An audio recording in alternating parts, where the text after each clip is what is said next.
Hello viewers. India is the land of multiple diversity, geographical, racial, linguistic, social, political, so on and so forth. But from this diversity we derive that fundamental Indian unity which is characterized by our common cultural heritage. Many of you must have travelled outside your village or town and sometimes to the distant places as well. On such occasions you might have had glimpses of our cultural heritage, a component of which is our architectural heritage.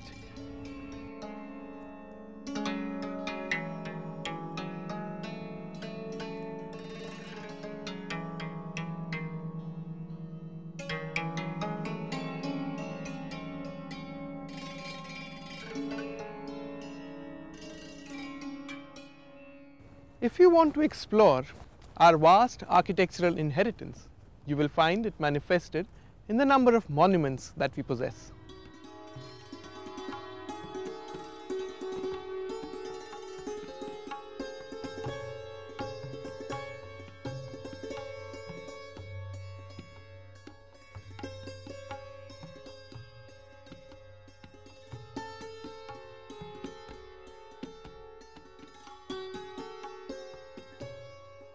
This place that I am standing in is an example of medieval architecture, which is a fusion of different architectural styles.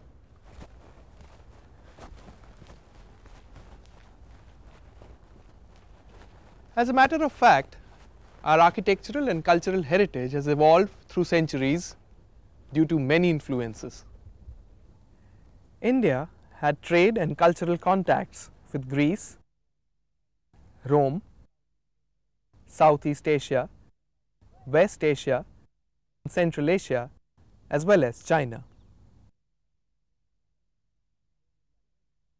The advent of various races like the Greeks, Romans, Hunas, Kushanas, Parthians, Kshatraps, Turks and the Mughals into the Indian subcontinent made an effective and direct impact on indigenous life and culture.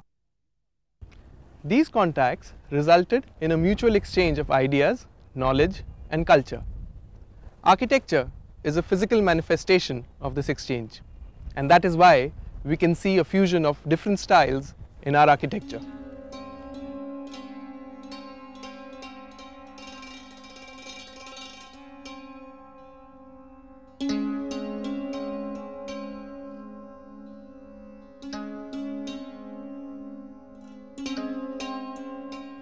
This vast heritage of medieval architecture is again a fusion of the style that existed in India and the style that was brought to India by the Turks and the Mughals.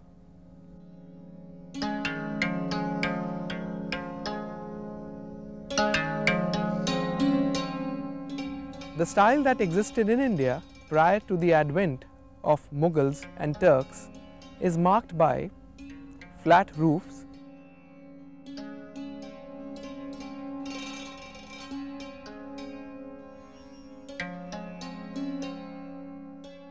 corbelled brackets, tapering domes,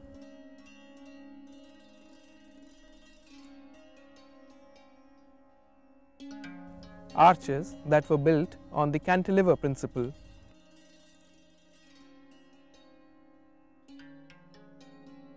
wider eaves,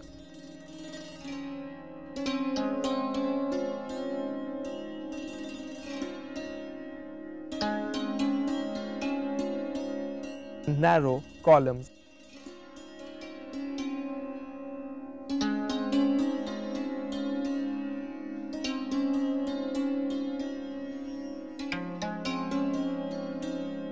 And pilasters.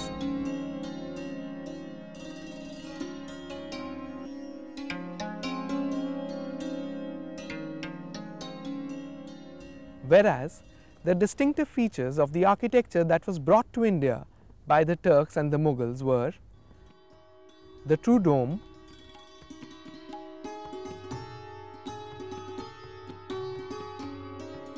the lofty towers,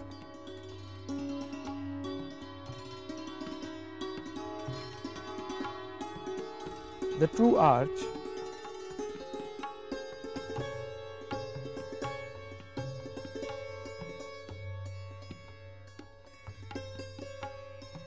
and the vault.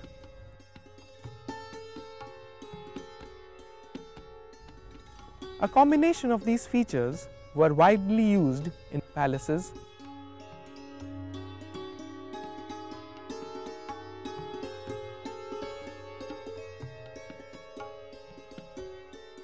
mosques,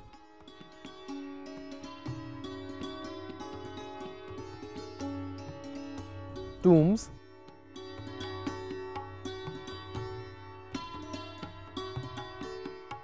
and in the course of time in private houses as well. The resulting shapes of these buildings were similar to those of Persia and Central Asia, but the decoration was a combination of Islamic as well as Hindu motifs. As per Islamic tradition, the representation of human and animal figure were abstained from art in architecture. So you can see wide use of geometrical and floral designs combined with panels of inscriptions containing verses from Quran in the building architecture. The combination of these decorative devices was known as arabesque.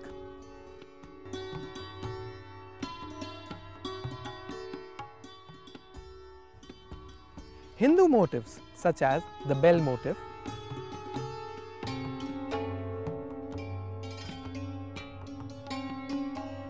the bale motif,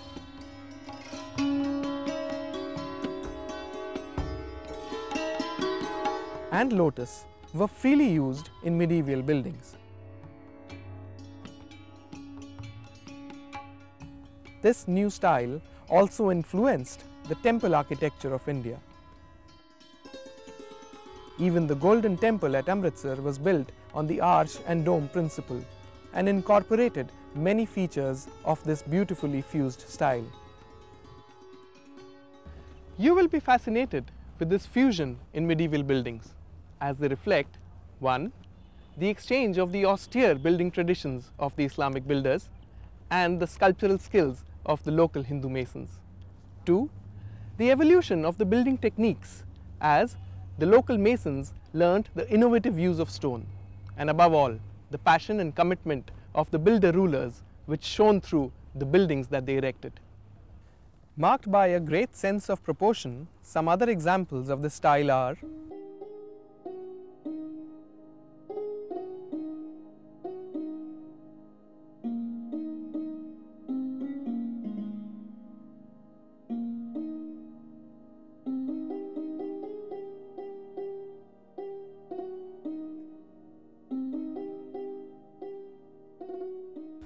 So, next time, whenever you visit a historical monument, apart from viewing it as a historical memoir, also view it in the context of its architectural style and the aesthetic value attached to it. For now, let us go on and visit Aurangabad and view Bibi ka Maqbara in this context. Aurangabad is a city of Mughal nostalgia which speaks aloud about several nuances of its historical past. Far from the hustles and bustles of the modern city, these archaic walls evoke the aroma of medieval architecture.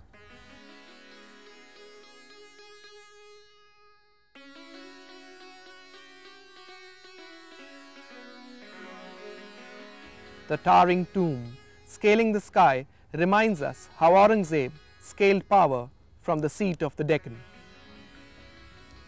This is the gateway which allows us an entry to the monument called Bibi ka Maqbara, the tomb of Begum Rabia ud Durrani. Erected in 1676, Bibi ka Maqbara is a frank imitation of the Taj Mahal at Agra, though on a much smaller scale. Like the Taj Mahal at Agra, you can see a dome structure in the center raised on a terraced platform with 4 towers at the 4 corners, all laid within a formal garden. The layout of the garden is also practically the same as the Taj. As far as the essential features of a tomb are concerned, Bibi ka Maqbara contains all of them.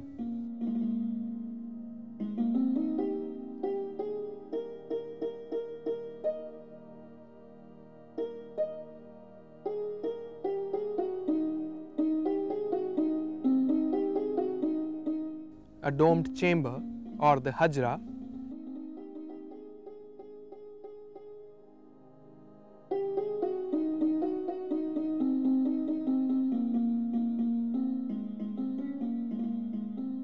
with a cenotaph in its center called the zareen, the real grave or qabr in an underground chamber, and the entrance to the mortuary chamber from the south. An arch or mihrab in the western wall, but the compressed proportions of Bibi ka Maqbara lack the satisfying composition of its immortal prototype. The weak use of arabesque and the meaningless ornamentation drawn all over the surface of the monument lend it an insipid appearance as compared to the Taj Mahal.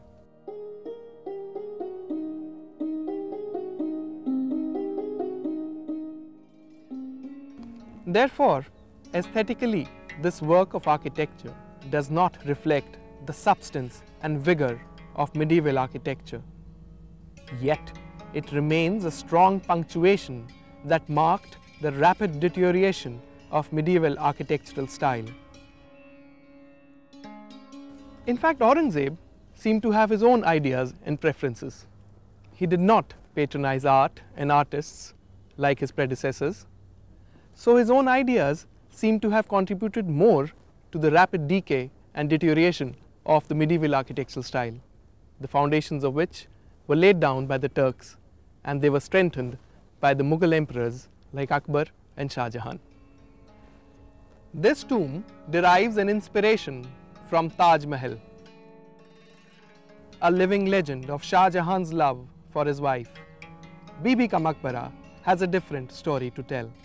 It is also a symbol of love and reverence, but on a different plane, as Aurangzeb's son had built this Maqbara in the memory of his mother. So Bibi ka Maqbara is a memoir of the other kind. Although it has placed medieval architecture within the context of its decline, yet the silhouettes of this historic building remain a passage to travel back in time and understand history in another context. Because no creation is less important and ephemeral, but it gives a bold statement about the pulse and ethos of history conjuncted with architecture.